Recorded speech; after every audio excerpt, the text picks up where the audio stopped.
बिस्मिल्लाहिर्रहमानिर्रहीम। अस्सलाम वालेकुम नाज़रीन। दोस्तों, बहुत पुरानी बात है। इस वक्त स्मार्टफोन नहीं होते थे। दिसंबर का महीना था। मैं अपनी बैठक में नीचे कारपेट पर लेटा हुआ कंप्यूटर पर बहुत ही हल्की आवाज़ में गाने सुन रहा था। रात तकरीबन 3 बज रहे थे। अचानक मेरे दोस्त का मैसेज आया और हम दोनों आपस में मैसेज पर बात करने लगे। इस दौरान मैंने कंप्यूटर का मॉनिटर ऑफ कर दिया और घर की तमाम लाइटें बंद कर दी, जिसकी वजह से हर तरफ अंधेरा ही अंधेरा था। सिर्फ मोबाइल की स्क्रीन की रोशनी ही मेरे चेहरे पर पड़ रही थी। अभी मैं मैसेज टाइप ही कर रहा था कि अचानक इतने में बैठक का बाहरी दरवाज़ा, जो कि जाली था, इस पर धीमी सी दस्तक हुई। लेटे हुए दरवाजे की तरफ देखा तो दरवाजे के बाहर कोई खड़ा हुआ दिखाई दिया, जो कि बिल्कुल ही काले लिबास में था, लेकिन दरमियान में जाली और धुंध की वजह से वो साफ दिखाई नहीं दे रहा था। मैंने पूछा कौन, लेकिन इसने मेरी बात का कोई जवाब नहीं दिया। तो अभी मैं इसको गौर से देखने की कोशिश ही कर रहा था कि वो एक साइड की तरफ चला गया। ये देखकर मुझे थोड़ा अजीब लगा, क्योंकि अक्सर मेरे दोस्त भी रात फिरते फराते हुए मेरी बैठक में आ जाते थे और कंप्यूटर पर मूवी देखने वगैरह देखने लग जाते थे, लेकिन वो कभी भी रात 1 बजे के बाद मेरे पास नहीं आते थे। इस वजह से मुझे बहुत हैरानी हो रही थी। मैं लेटे हुए ही सोच रहा था कि आखिरकार ये कौन था कि इतने में फिर से वो मेरे दरवाजे के पास आकर खड़ा हो गया। इसे दोबारा देखते ही मैं जल्दी से उठा तो वो फिर से साइड पर चला गया। ये देखकर मैंने जल्दी से दरवाज़ा खोला, बाहर जाकर इसको देखने की कोशिश करने लगा, लेकिन इस दौरान गली पूरी तरह से सुनसान थी और दूर दूर तक सिर्फ धुंध ही धुंध नज़र आ रही थी। मैं अपना सर खुजाते हुए इधर उधर देखकर इसे तलाश करने की कोशिश कर रहा था कि अचानक मुझे 6-7 इतने तेज़ी से इस ग्राउंड की तरफ जाते हुए दिखाई दिए।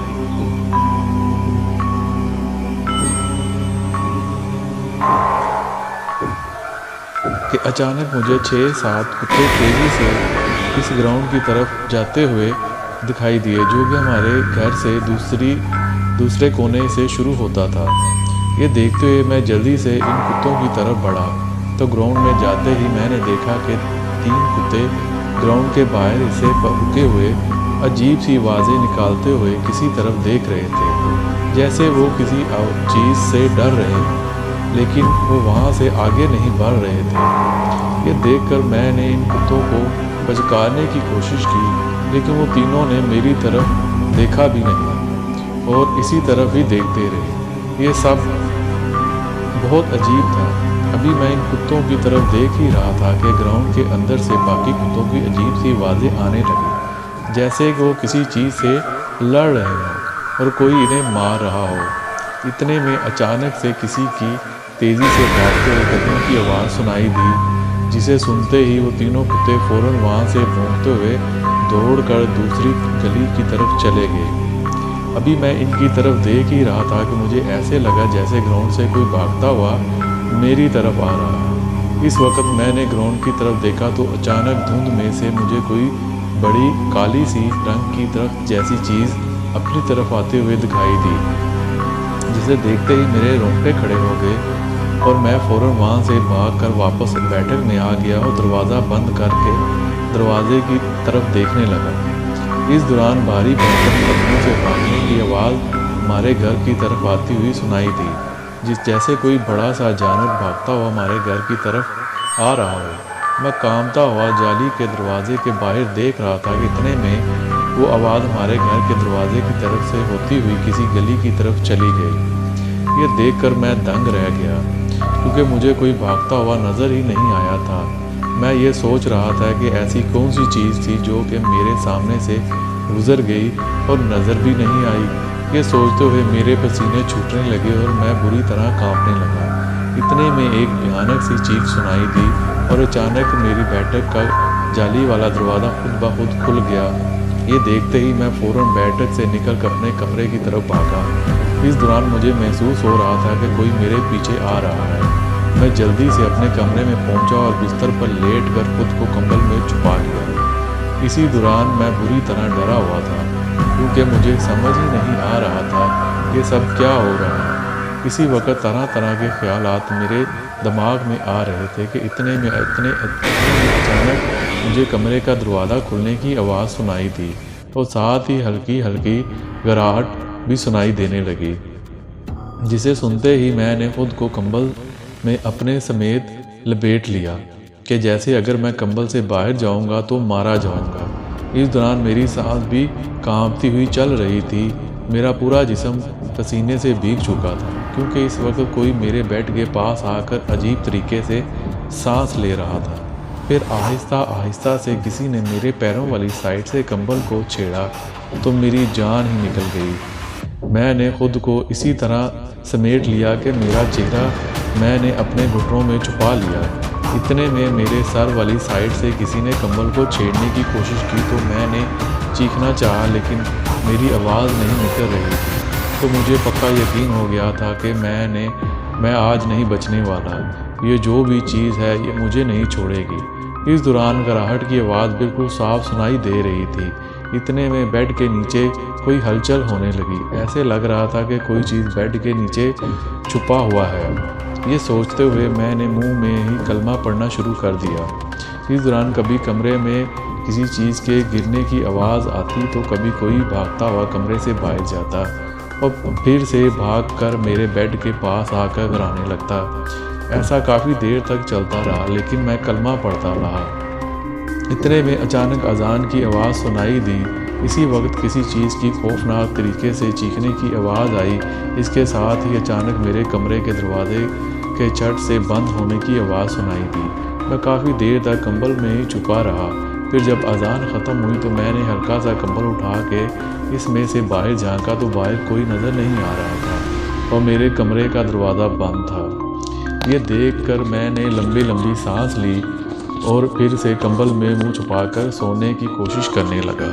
फिर कुछ देर में बहुत मुश्किल से डरते हुए नींद आ गई। अगले रोज़ जब मैं उठा और मैंने घर सबको इसके बारे में बताया तो सब मुझ पर हंसने लगे। मेरा भाई आसम बोला, ये सब तुम्हारे रात को देर से सोने की वजह से हुआ है। तुम्हें कौन कहता है कि रात 4-4 बजे तक जागो। मुझे लगता है कि जागते हुए अचानक तुम्हारी आंख लग गई होगी और इसी दौरान तुमने कोई डरावना ख्वाब देखा होगा, जिसकी वजह से तुम बैठक से डर कर भाग गए, वरना तुम तो बैठक में ही सो जाते हो। ये सुनकर मैंने नहीं भाई, मैं सच कह रहा हूँ। ये बिल्कुल वैसे ही हुआ जैसे तहखाने में और इस इलाके में हुआ करता था। ये सुनकर अम्मी ने कहा, नहीं नहीं, आप तो इस बात को बहुत साल हो गए हैं, अब ऐसा वैसा कुछ नहीं है यहाँ पर। आसम सही कह रहा है कि ज़रूर तुमने कोई ख्वाब ही देखा होगा। मैंने कहा, अम्मी मैं सच कह रहा हूँ। अच्छा, आपने यहाँ आसम भाई ने बैठक में जाकर देखा है? अम्मी ने कहा, नहीं, हम में से कोई अभी तक भी बैठक में नहीं गया, लेकिन क्या है वहाँ? ये सुनकर मैंने कहा, चले मेरे साथ, मैं आपको बैठक का दरवाज़ा दिखाता हूँ, वो अभी भी खुला ही होगा। ये कहकर मैं अम्मी के साथ बैठक में गया तो देखा दरवाज़ा बंद था। ये देखकर मैं हैरान हो गया, क्योंकि गुज़श्ता रात जब ये दरवाज़ा खुद ही खुला था तो मैं इसे बिना बंद किए ही भाग गया था। मैंने कहा, अम्मी ये दरवाज़ा तो मैं रात को खुला छोड़कर भाग गया था, फिर ये किसने बंद कर दिया? ये सुनकर अम्मी ने कहा, अब इस तरह की बातें करके फजूल में हमें डराने की कोशिश मत करो। इस घर में अब कुछ भी ऐसा नहीं है, नाश्ता करो और कॉलेज जाओ। ये कहकर अम्मी अपने कमरे में चले गई। फिर मैंने अफसुदा होकर नाश्ता किया और कॉलेज चला गया। और कॉलेज से वापस आकर मैंने अपने दोस्तों को इस बारे में बताया तो सभी दोस्त मेरी तरफ हैरानंगेज नज़रों से देखने लगे। फिर एक दूसरे की तरफ देखकर अचानक मुझ पर ज़ोर से हंसने लगे। इतने में मेरा दोस्त नासर बोला, धीमी, तुझे तो लड़कियों के अलावा कुछ दिखाई ही नहीं देता, तो फिर इस चीज़ को कैसे देख लिया तूने? ये सुनकर मेरे दोस्त रिजवान ने कहा, हाँ नासर, मुझे भी यही लगता है, क्योंकि जैसे ये रात को मैसेज करते करते लड़कियों के घर चला जाता है तो मुझे लगता है कि कोई लड़की भी इसी तरह इससे मिलने आई होगी, जिसे देख कर ये डर गया होगा। ये कहते ही नासिर और रिजवान दोबारा मुझ पर हंसने लगे। इस दौरान मैं गुस्से से इनकी तरफ देख रहा था कि मेरे तीसरे दोस्त बिल्लू ने कहा, धीमी यार अब छोड़ दे इस बात को, तुझे पता है हम में से कोई भी तेरी इस बातों पे यकीन करने वाला नहीं है। ये मामला बहुत पहले हुआ करते थे, अब ऐसा वैसा कुछ नहीं है अपने इलाके में। अभी हम ये बातें कर रहे थे कि इतने में मेरा दोस्त उमर भी आ गया और रिजवान ने इसे भी सब कुछ बताया। तो उमर मेरी तरफ देखते हुए सोच में पड़ गया और रिजवान की तरफ देखते हुए बोला, यार मुझे लगता है अदीमी कहीं सही कह रहा है। ये सुनते ही हम सब हैरानी से उमर की तरफ देखने लगे। इतने में बिल्लू ने उमर से कहा, अरे यार तुझे कैसे पता है कि अदीमी सही कह रहा है, कहीं तुम पागल तो नहीं हो गए हो। ये सुनकर उमर ने कहा, मैं जानता हूँ कि तुम लोग ऐसी ही बातें करोगे, इसीलिए जो कुछ दिन पहले मेरे साथ हुआ था वो मैंने तुम लोगों को नहीं बताया, क्योंकि मुझे पता था तुम सिर्फ मुझ पर हंसोगे। लेकिन आज जिमी की बात सुनकर मुझे यकीन हो गया इस ग्राउंड में कुछ तो गड़बड़ है, क्योंकि पिछले हफ्ते को मैं और मेरा कज़न हारस रात तकरीबन 2-2:30 बजे इस ग्राउंड के सामने से गुजर रहे थे तो हारस ने मुझे रुकने का कहा, क्योंकि इसने घर जाने से पहले अपना सिगरेट ख़त्म करना था। इसीलिए हम वहाँ रुक गए। हारस बाइक से उतरकर सिगरेट पीने लगा हुए ग्राउंड की तरफ जा रहा था कि अचानक इसने मुझे कहा, उमर वो छत क्या चीज़ है। ये सुनकर मैंने ग्राउंड के दरमियान जो घर ज़ेरे तमीर है इनके घरों की दीवारों पर देखा तो वहाँ कोई बैठा हुआ था, जो कि बहुत ही अजीब लग रहा था, क्योंकि इसका सर काफ़ी बड़ा लग रहा था और इसकी टांगें इतनी लंबी थी कि नीचे ज़मीन पर लग रही थी, लेकिन वो एक चारपाई की तरह दिखाई दे रहा था। इसे देखते ही मैंने हारस से कहा, यार तू किसी की परछाई लग रही है, वरना कोई इतना बड़ा नहीं हो सकता कि घर की छत पर बैठे और इसके पाँव ज़मीन पर लग जाएं, और इतनी धुंध में भी साफ दिखाई दे रहा है। हारस ने कहा, हाँ मुझे भी यही लग रहा है कि कोई कहीं और रोशनी के करीब बैठा है, जिसकी वजह से इस पर परछाई यहाँ पर दिखाई दे रही है, पर वो हकीकत में बैठा होगा। दोस्तों अभी इसे को यहीं पे इख्तिताम करते हैं। अगर आपको ये वाला पार्ट पसंद आया है तो इसको वीडियो को लाइक कर दें और दोस्तों में शेयर कर दें। अब हम आपसे इजाज़त चाहते हैं। अल्लाह हाफिज़। अगले पार्ट के लिए हमारा इंतज़ार कीजिएगा। अल्लाह हाफिज़।